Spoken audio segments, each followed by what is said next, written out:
نیک کام کرتے رہے، اس کے نفع کو تلاش نہ کرے. کام کرے نیک، کوئی بھی نیک کام ہے وہ ہم کریں، نفع کی تلاش میں نہ رہے کہ بھئی کتنا نفع ملے گا، کب نفع ملے گا، کس طرح کا نفع ملے گا. اس کی تلاش کرنے کی ضرورت نہیں ہے.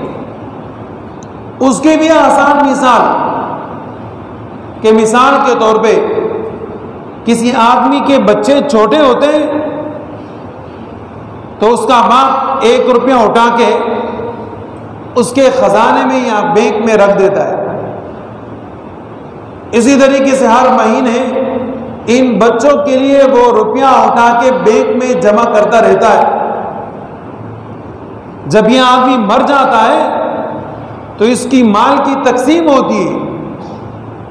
اب یہ جو بچہ ہے جس کا باپ اس کے لیے پیسہ جمع کر رہا ہے، بچے کو کچھ پتہ نہیں، لیکن بچہ ان پیسوں کا مالک ہے کہ باپ وہ پیسے بینک میں جمع کرا رہا ہے. تو باپ کے مرنے کے بعد کیا ہوتا ہے کہ وہاں سے وہ پیسے نکال لیتے اور تقسیم کر لیتے. تو اس وقت پھر بچے کو اندازہ ہوتا ہے کہ ہمارے باپ نے ہمارے لیے اتنا پیسہ جمع کیا اور اتنے پیسوں کے ہم مالک ہیں. تو تقسیم کے وقت پتہ چلتا ہے انسان دنیا میں جو نیک عمل کرتا ہے اس کے اچھے بدلے کا انسان کو دنیا میں اندازہ نہیں کرنا چاہیے.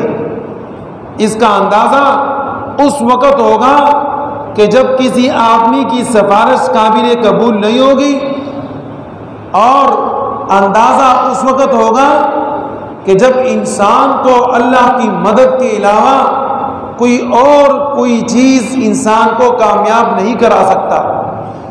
تب اس کو پتہ چلے گا کہ بھئی میں نے جو دنیا میں اچھا کیا اس کا یہ فائدہ ہے. تو انسان کو نیک کام کرتے ہوئے فوراً نفع کا تلاش نہیں کرنا چاہیے. اور یہ مسلمان کی عادت ہے. کافر چاہتا ہے اس کے لیے تو دنیا جنت ہے، وہ کہتے ہیں میں نے نیک کام کیا، اچھا کام کیا، فوراً مجھے بدلہ ملنا چاہیے. لیکن مسلمان اور کافر کے درمیان یہی فرق ہے کہ مسلمان نیک کام کرتے ہوئے دنیا میں فوراً فائدہ نہیں چاہتا، اور اگر ہر نیک کام کرنے کے بعد انسان نیک بدلہ، اچھے بدلے کا تلاش کرنے والا بن جائے تو بس اس کا تو پھر کام ہو گیا. اس کا کام ہو گیا. نیک کام کر لیا، پھر دیکھتا ہے ہاں میرے ساتھ کوئی اچھا ہو رہا ہی نہیں ہو رہا ہے، تو یہ آدمی پھر نیک کام کرنا چھوڑ دے گا. اس کی مثال علماء نے دی ہے کہ کوئی عورت وہ چکی چلاتی ہے، ایسی چکی چلاتی ہے، دانے ڈال کے چکی چلاتی ہے، آٹے کو دانے کو پیستی ہے، اس سے آٹا نکلتا ہے. اب وہ چکی چلاتی ہے تو ایک مرتبہ چکی چلانے کے بعد پھر وہ دیکھے کہ کتنا آٹا نکلا ہے، پھر دوسرا چکر چلائے اور پھر اس کے بعد دیکھے کہ کتنا آٹا نکلا ہے. تو آپ بتاؤ 1 کلو گندم کے لیے وہ کتنی بیچاری جو ہے نا وہ رک کے چکر لگاتی رہے گی اور دیکھتی رہے گی. تو اس کا تو کام ہو گیا، سارا ٹائم اسی میں چلا گیا. یہ نہیں ہونا چاہیے، بلکہ آپ نے دانے ڈال دیے، آپ چکی گھما رہے، بس آپ گھماتے رہے، یہ آپ کا کام ہے. اور جناب بعد میں جب دانے ختم ہو جائیں گے خود بخود پتہ چلے گا آٹا کتنا نکلا ہے. اس لیے ہمیں یہ بتایا گیا ہے کہ آپ اس بات کے مکلف ہو کہ آپ نے نیک کام کرنا ہے، اس کے بدلے کو دنیا میں تلاش مت کرو. اس لیے فرماتے ہیں کہ وہ آدمی کہ جو نیک کام کرنے کے بعد بھول جائے، کسی کے اوپر احسان نہ جتلائے، اب یہ اس کے آخرت کا ذخیرہ ہے جو پڑا ہوا ہے، اس کو کام دے گا. ہم اپنے کام کے مکلف ہیں جس کا اللہ نے ہمیں حکم دیا، باقی نتیجہ اللہ رب العزت کے اوپر ہے. حضرت یوسف علیہ السلام کو زلیخا نے گھر کے اندر بند کیا.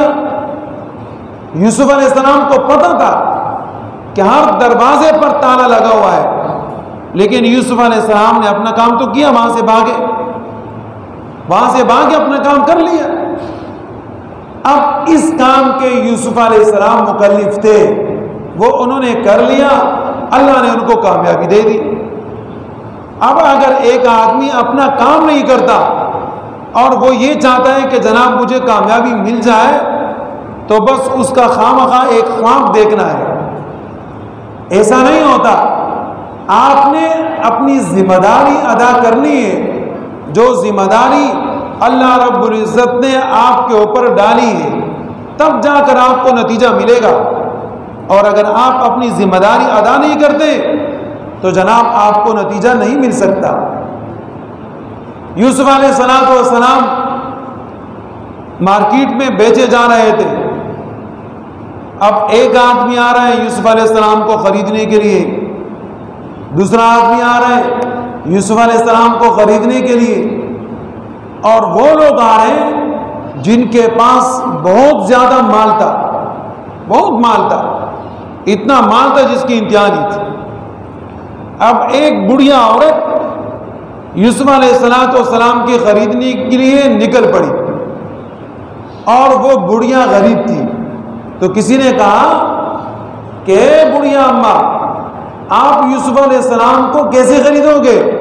یوسف علیہ السلام کو تو بڑے بڑے بادشاہ نہیں خرید سکتے، اور ان کے خریدنے کے لیے تو بہت مال کی ضرورت ہے۔ تو بڑھیا کہنے لگی کہ میں اگرچہ یوسف علیہ السلام کو نہیں خرید سکتی، لیکن یوسف علیہ السلام کی خریداروں میں اپنا نام تو لکھوا دوں گی نا، لوگوں کو تو پتہ چل جائے گا کہ یوسف علیہ السلام کے خریدنے والوں میں اس عورت کا بھی نام ہے۔ تو ہمیں اللہ رب العزت نے اس بات کا پابند بنایا ہے کہ آپ نے نیک کام کرنا ہے، نیک کام کرنے والوں میں آپ نے اپنا نام لکھوانا ہے، باقی نتیجہ اللہ پر ہے۔ اور اللہ رب العزت کسی کے عمل کو اور کسی کی اچائی کو ضائع نہیں کرتے، بلکہ جو انسان دنیا میں جیسا عمل کرتا ہے اللہ رب العزت اس سے بہتر اجر اور بدلہ آخرت میں عطا فرماتے ہیں۔ لیکن طلب کا ہونا ضروری ہے، ہر آدمی کے اندر طلب کا ہونا ضروری ہے۔ طلب کیا چیز ہے؟ طلب ہی آپ کے اندر چاہت ہونی چاہیے کہ میں ٹھیک ہو جاؤں، تب آپ ٹھیک ہو جائیں گے، یہ طلب ہونا چاہیے۔ جیسے کہ باپ اپنے بچے کو، چھوٹے بچے کو جو کھڑا صرف ہو سکتا ہے لیکن چل پھر نہیں سکتا، 50 قدم کے فاصلے پہ کھڑے ہو کے اپنے بچے کو ایسے کرتے ہیں کہ بیٹا ادھر آ، اب ظاہر ہے کہ وہ بچہ وہاں کھڑا تو ہو جاتا ہے لیکن باپ کے پاس آ نہیں سکتا، تو وہ بیچارہ زور لگاتا رہتا ہے، تو کبھی کسی چیز کا سہارا لے کے اور کبھی زمین کے اوپر پھسل کے اپنے باپ کے پاس پہنچ جاتا ہے۔ اب وہ بچہ جو اس 50 قدم کے فاصلے کو 1 سال میں طے نہیں کر سکتا، لیکن باپ کے طلب نے اس بچے کو اپنی طرف کھینچ لیا، اور بچے کے اندر بھی یہ چاہت پیدا ہوئی کہ میں باپ کے پاس پہنچ جاؤں۔ اب یہ طلب اگر کسی کے اندر ہوگا وہ اللہ کے پاس پہنچ جائے گا اور اس کے اعمال قابل قبول ہوں گے، اور اگر یہ طلب نہیں تو کوئی آدمی اللہ کے پاس نہیں پہنچ سکتا۔